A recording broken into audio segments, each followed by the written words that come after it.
Halo semuanya, Assalamualaikum warahmatullahi wabarakatuh. Saya Asto, selamat datang di Semut Buku. Di video kali ini, saya mau sharing sebuah buku yang cukup lawas teman-teman. Judulnya adalah Fikih Daulah, tulisan Dr. Yusuf Qaradawi. Buku ini di versi aslinya itu udah terbit sejak tahun 1993 ya teman-teman.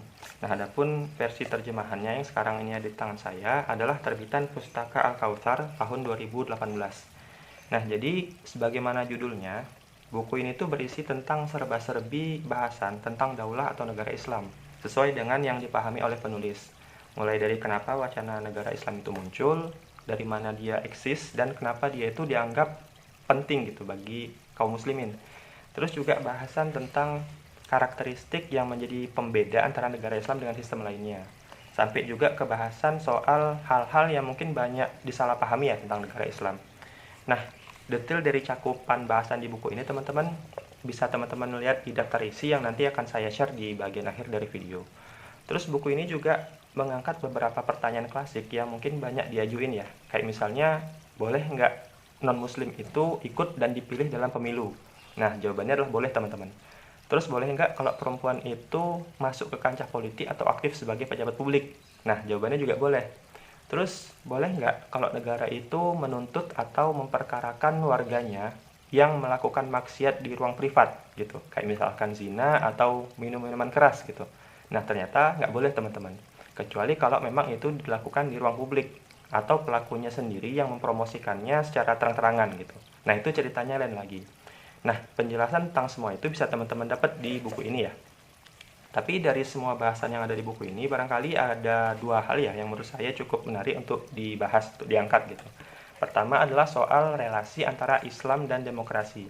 Nah, jadi menurut penulis, demokrasi itu walaupun konsepnya sendiri datang dari luar Islam, tapi spiritnya itu sebetulnya sama dengan sistem syuro atau musyawarah yang ada di negara Islam, di mana otoritarianisme itu ditolak dan rakyat sebetulnya punya hak untuk memilih dan mengawasi pemimpinnya, kira-kira gitu. Nah, jadi apakah negara Islam itu bisa menerima demokrasi? Jawabannya bisa, teman-teman, menurut penulis gitu. Nah, tapi di sini penulis juga menjabarkan seenggaknya ada dua hal yang menjadi pembeda antara demokrasi murni dengan demokrasi yang diakomodir dalam negara Islam. Nah, pertama adalah soal batas dari legitimasi rakyat, teman-teman. Jadi, kalau dalam demokrasi murni, suara mayoritas yang menjadi pemenang pemilu itu punya legitimasi penuh gitu untuk menetapkan hukum. Artinya, mau apapun itu, sepanjang mayoritas itu setuju, sepakat, maka dia itu bisa disahkan. Nah, sebagai ilustrasi, andai mayoritas rakyat itu bersepakat agar ada politik apartheid terhadap kelompok minoritas gitu ya, maka dia itu bisa disahkan atas nama demokrasi. Nah, adapun di negara Islam, legitimasi dalam penetapan hukum itu sendiri dibatasi, teman-teman, oleh aturan syariat, terutama syariat yang sifatnya itu udah qot'i ya, atau disepakati semua ulama gitu. Jadi ketika muncul produk legislasi yang bertabrakan dengan syariat itu, maka meskipun mayoritas setuju, dia itu batal demi hukum, teman-teman, atau nggak sah gitu. Jadi kalaulah misalkan ada UU yang menjurus kepada legalisasi prostitusi misalnya, atau mungkin legalisasi pernikahan sama jenis, maka dia itu nggak bisa diberlakukan karena keharaman zina dan homoseksual itu udah jelas dan menjadi konsensus semua ulama, kira-kira gitu. Terus perbedaan berikutnya antara demokrasi murni dengan demokrasi yang diakomodir oleh negara Islam adalah bahwa demokrasi murni itu ngasih hak suara yang sama ke seluruh warga sepanjang mereka itu dinilai cakap, teman-teman. Nah, posisi warga di sini dianggap setara semuanya gitu. Jadi suara kriminal itu dianggap sama dengan suara seorang patriot, kira-kira gitu. Nah, kalau di negara Islam, hak suara itu pada prinsipnya dianggap sama dengan kesaksian di pengadilan, teman-teman. Jadi rakyat yang punya hak pilih adalah rakyat yang dianggap memenuhi kriteria seorang saksi.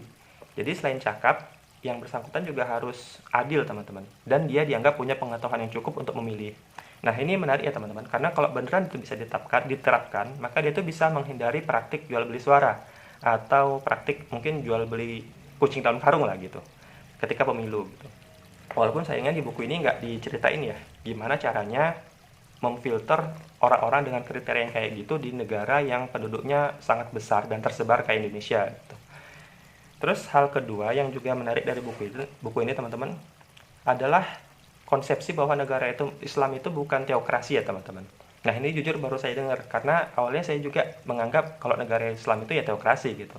Nah, jadi bedanya menurut penulis, Kalau teokrasi itu adalah pemimpin atau segolongan elit yang berkuasa di negara itu tuh punya hak untuk menetapkan hukum atas nama Tuhan. Jadi keputusan itu dipercaya dibimbing oleh langit, sehingga apapun yang keluar itu layaknya wahyu atau sabda seorang nabi.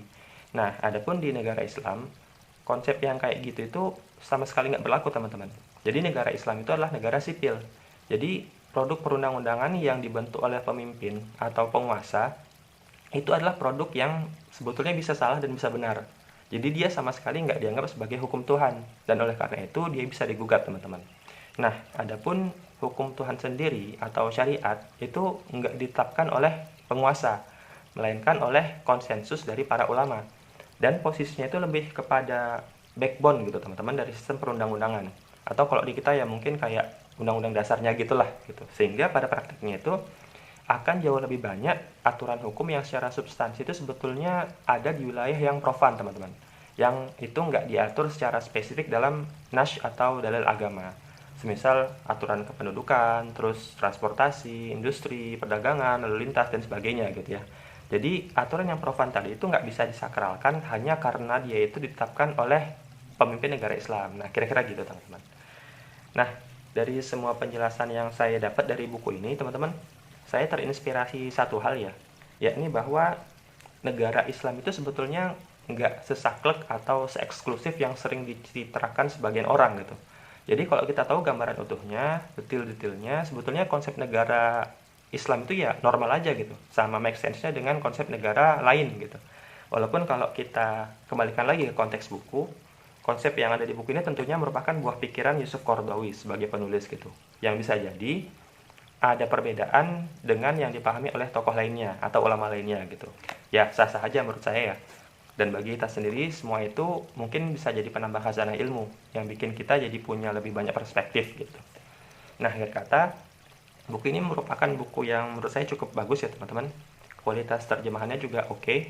Tapi di sini saya mau mengkritik penerbit Al-Kautsar yang kali ini cetakannya bisa dibilang agak jelek ya, teman-teman. Jadi ada banyak paragraf yang berulang, terus banyak salah cetak juga yang menurut saya itu tuh cukup mengganggu.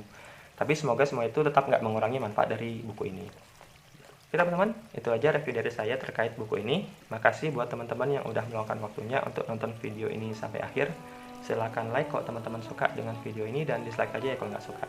Dan jangan segan-segan juga untuk sharing perspektif atau mungkin ngasih tambahan informasi yang bermanfaat di kolom komentar. Semoga ada hal berguna yang bisa teman-teman dapat dari video ini. Sampai jumpa di video review buku selanjutnya. Saya Asto. Assalamualaikum warahmatullahi wabarakatuh.